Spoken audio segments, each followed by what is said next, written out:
बाबू रे आवाज पलाटे बाबा ढल चक्का चक बना दे बाबा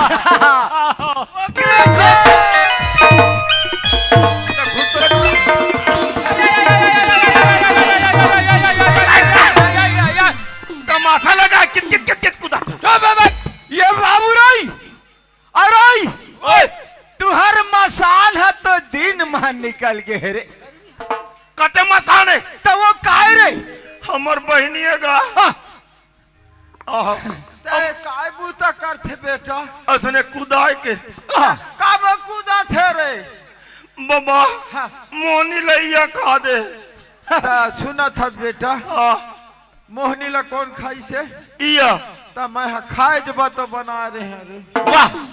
तो समझिन तुरी मन बके रे ए खा दी बाबा ता मैं तो ला काय कह रहे हैं उलट पुलट हो कर जिम्मेदार पहले रे का नहीं कतलो करके वाला उतार दे बाबा बाबू मैं उतारे के बूता नहीं कर मैं चढ़ा के बूता करता हमार से नहीं उतरे बाबू रे हम चखाई के भूता करथन दादा चल दादा चल धीरे धीरे चल ला तो रे धीरे धीरे धीरे बजे मार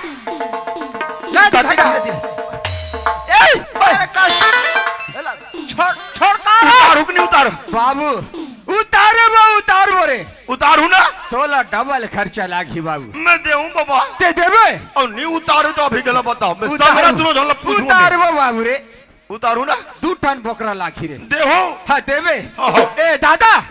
ए 2 टन बोकरा देहु कथे ऐसे ना थोड़ा उतार का दे ले का ए दादा मैं तू दो घाका मैं फूकता ज्यादा नहीं फूको ले ना ते तू घा फूकना का तोर से कोई नहीं मारी हाँ मैं तो हाँ ना दादा ले हाँ ले ये कौन दिया कैसे कोठिया थे ये दांत लगा ऐसे करते दादा मैं नहीं डराऊं ये डराते का मत डराना मैं था पूरा गो तो केंजा निमा भी बस्तर वाले बस्तर का कर डोंगर गढ़ हमले चौकी कर अमा गढ़ वाला अमा गढ़ टिपा गढ़ वाला चढ़ जाते शीतला माता गढ़ माता मांझी मका से मारे जोड़िया निमा केंजा इधर मोहनी तीता टांस कौन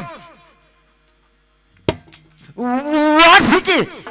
कोंडा ते तो की कहते पैसे की अद्दे देना ना सत्य पद झूठ जवा के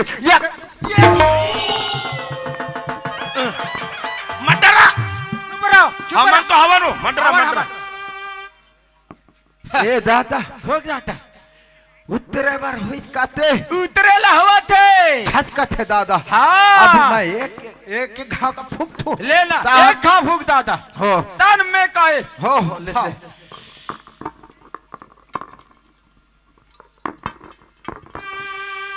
खुरा गो तो के जानी मां भी बस्तर वाले बस्तर का डोकर गल बम चौकी कर हजार के शीतला माता गढ़ माता मांझ मोका से मारे झुले के जाने में मट्टा वाले इस मोहनी तीतर टांस गुरवा 10 बेर गुना कर बात करना न तो ये नहीं तो मार डार में ये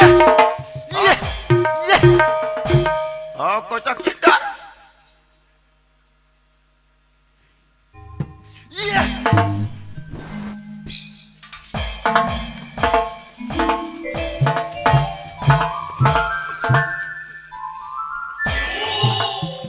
ऐसे बस्तर के बैगा एक बार फूक तो दादा एक के घा फूके बाबा मैं 10 बार नहीं फूका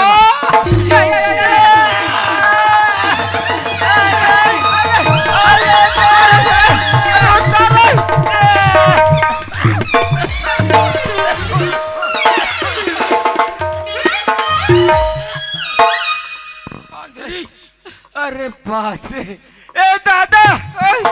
ये तो मोर ढेटू ओटी ना दबाते दादा ए दादा ओए ढेटुला दबाते घोड़ा घला चढ़ते दादा कैसे करे मैं बलही दादा मैं तो धर्रा गया हूँ मैं पहली ले ता एक काम करना मोर तो राशि हनी दबायो कर राशि ला ऐसे दे में चढ़ दादा मैं तो दंदर गए हूँ हो बेर हा उठे तन मोला देव थाईला नहीं बाकी से अभी ऐसे ले काय हाँ ले काय रे मारिया का जान दे रे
उठा रे मनीष मरीज जही रे ओहो अरे फूको रे मर जही रे हाय अरे धुक्को रे मर जही रे हाय का गई ए दादा ए दादा कहाँ भाग खोज उतरिस के नूत रे दादा अरे पूछो ना रे वो कायगा मैं कौन हूँ भैया उतरीस बाबा काय कथे रे काटा लाग भागतत का काय उतरिस के नहीं कथो बाबू रे उतरीस बाबा काय कथे बेटा मैं कौन कहूँ ते भैया कथे औ पहली काय कहा रे बोला मत पूछ बाबा पढ़ल कहेगा तभी तो फेर फार कटाव कर हूँ बेटा नहीं मत पूछ बोला तीर बाबू रे ओए मैं तीर तार के भाई गई करूँ रे करबे पर हिम्मत वाले थे लेकिन अड़ जाल के भाई गई नहीं कर रे दादा कबग मैं लटपट के बाची हूँ बाबू नहीं तो मरी जा रहे रे बाबा वही एक तो तुम्हारे रेत मोर बहन बचा डरे बचा डारे हूँ नी रहते तो दिन नाकत के मर जाती अरे मरी जाती रे बाबू और नी मरती ते मिही मुसेड़ देते हैं मैं तो जानत रहे ते मुझे थे अब बाबा वही असने कोई यू खादारी खा डारी और तुम्हें अभी कोई बस्ता ढान चल दे हाँ कौन बचाई बाबा कौन बचाई रे बाबू तेकर से दी हाँ मोर बहनी ला हाँ बिहाव करके हाँ ले जा अरे मैं ले जाऊँ ना रे ते लेगू के यार तभी तो मौला नहीं बता दादा मैं बता का हो रते ते तो शुरू करे हल ले ए बाबू रे हाव के यार बाबा ते उठान मौला फंसा दे बाबू हाव। टाइम भी अब बोले चल अकादमी कहती कसरो करके मोर बिहाव मोर बहनी बिहाव करके ले ले ठीक है जोरा ला कर हाव हाँ वाव कायगा ओ काबूता करी वहा आज ठंडा लागत है कथी तमे क्यों पेरा मागी बार मुड़ी खुसेर देवे के बने कथे अभी तोर बिहाव इसनो नी मोर बिहाव होई हाव हमो डोकरा वो दे ओहो ये तो अंगठो सीगा ए बोकरा कुकरी खवाई में हाँ हाँ मैं तो सब बोकरा ला खाऊं दाह सफा बोकरा ला खाबे ता तो डोकरा काला खाही मैं हाँ तोर पोटा ला खाऊं एक तो पोटा निकालू तन पुरुष हो जाबे अबे दे तोर बिहाव जोरन समाय नो नी ए मोर जोरन सामानी हाव आ मोर खटिया ए दादा का कथे उइटा देख अरे खटिया नहीं वो हाँ पलंग बना के लो पलंग हाँ अब ठंडा लागी ते करबा कूलर ए हमार ही निवाच ठंडा में कूलर कथे ठंडा लागी ते करबा कूलर और गर्मी लागी ते करबा गोरसी हाँ दू चार टन गोरसीला बनहू ये ला भरवाथों गोरसीला कोड़ियाला काबूता करी ठंडा लागी ते करबा कूलर नहीं नो नी हाँ मैं एसी ला दूं एसी ठीक है हाँ। ओ ऐसे कैसे तैसी ए ले देखा हे बाबू एकर झाका नहीं उतरे रे हाँ ये ला ना मैं तो कौन अपन के आदमी मारते वो अपर का आदमी नहीं मारबो तो दूसरा का आदमी मारबो का मीटिंग तक लेबा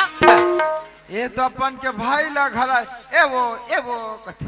मैं तोला ये पूछतो पूछिए ना प्लीज तोला काम बुता आखे की नहीं आयो वाह मैं तो खात होता सूतो ए दादा मैं मर रहा हूँ दादा कैसे दादा सब भूतल मोला करेला लागी हाँ ये खाते दादा हाँ दहन चूथे ए दादा का मोर करा उपाय हवे ना दादा काय उपाय ए खाई अब सूथी ना है एक बोझा पेरा लान बे हो और ओकरे ऊपर सीध बे बने सियानी और करा माचिस ला लान के ठोक बे तहने यही है बूता करी तो देख तो गा मोला पेरा मुझू खाते हाँ मोर बहनी लेके रहो तुम्हार भूंजी भूंजू इले भूंजू एक आखिरी आगे समय आज बहुते नाटक करत है यार तो चलना तो गुड्डू पापा दादा का है दादा मैं उद बिरिश करत मैं तो बात का ये तो माला गुड्डी के पापा कहते ए दादा का बने फायदा में हवस कैसे ऐसा मौका बार बार नहीं आया ऑफर वाली हाँ। ऐसे ताई गुड्डू के पापा बढ़िया तो बने सियानी करत है चल चलना तो पोकरी नहीं तो सही भी भोकर रहा मैं भी भोकर रही ना बिल भी नहीं तो अते का पर रख करिया का तरफी चलना था और करिया का बेच करिया चे मैं तो जाना था तोला जातो जी मैं जी का है घर जातो कथूंगा का था ते मर्चन मत आय कर बेला साधरा बैगा बूता करे बजा था ना डई की मिली तहने मत आकत मत ले जातो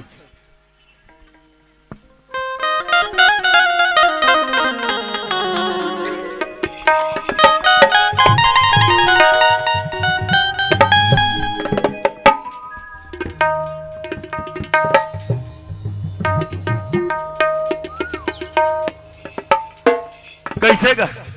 इहरे तोर मोहनी वाले दिमाग अरे बाज गए तो बाज गिरे तो बिन हाकत के हमर मरना हो गई थी अरे मरी जा रहे बाबू सारी दुनिया के मन हमारे ऊपर हंस रहे भाई खबर हम अनपढ़ गंवार रहे ना तो कैसे तो करत कैसे तो कर डारे देखो दाई दादा हो गांव गांव में स्कूल खुले हवे अपन अपन बालो बच्चा ला गांव की स्कूल में पढ़े बर भेजा जाऊ हमर जैसे अनपढ़ गंवार रखू ना तो कैसे तो करत कैसे तो कर डारी हाँ यह नाचाए तो बन गए यह नाचाए तो बन गए और इसने कोई इंसान घर में कर ही था सोझा तमाचाए भैया नहीं बन पाएगा बढ़िया रात भर बैठ के नाचा देखा तो नहीं जी मजा आते एक बात कहा अरे समंदर भरा पानी हम पी लेते हैं हंसते गाते जिंदगी हम यूं ही जी लेते हैं समंदर भरा पानी हम पी लेते हैं हंसते गाते जिंदगी हम यूं ही जी लेते हैं हमारी खता बता देना हम आपकी रात भर महफिल सजा रहे हैं अरे दोनों हाथों से ताली बजा देना नवो दीदी सुनावा भैया